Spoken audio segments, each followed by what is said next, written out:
பணி நேரத்தில் உயிரிழந்த மருத்துவ ஊழியருக்கு அரசு நிவாரணம் வழங்க கோரி மக்களை தேடி மருத்துவ ஊழியர் சங்கம் மற்றும் உறவினர்கள் திருப்பூர் மாவட்ட ஆட்சியரிடம் மனு அளித்தனர். தமிழ்நாடு அரசின் சுகாதாரத்துறையின் கீழ் மக்களை தேடி மருத்துவம் திட்டத்தில் பணியாற்றிய ஜடையம்பாளையம் கிராமத்தைச் சேர்ந்த பிரியா பணியில் இருந்தபோது சாலை விபத்தில் உயிரிழந்தார் என்பது குறிப்பிடத்தக்கது. என்ன கேட்டு மாவட்ட ஆட்சியர் கலெக்டர் வந்திருக்கிறீங்க? அதுக்கு ஏதோ ஒரு இது மாதிரி நம்ம கேட்டு போலாமான்னு வந்திருக்கிறோம்.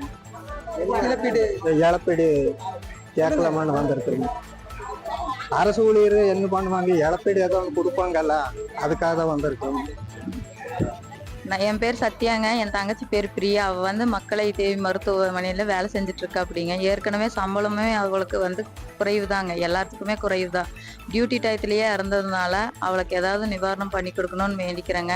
அதே மாதிரி அந்த கார் இடித்தவர் யாரோ அவங்கள இன்னும் கண்டுபிடிக்காமையே இருக்காங்க. அவங்கள கண்டிப்பாக கண்டுபிடிச்சி அவங்களுக்கு தகுந்த தண்டனையும் வாங்கி கொடுக்கணும்னு நான் தெரிவிச்சுக்கிறேங்க. அதுக்கு தான் எங்களுக்கு மனு கொடுக்கலான்னு வந்தாங்க. 15ஆம் தேதி இறந்ததுங்க.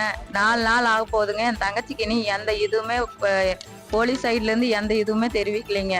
நாங்கள் போய் கேட்டதுக்கு எந்த ரெஸ்பான்ஸும் அவங்க பண்ண மாட்டேங்கிறாங்க.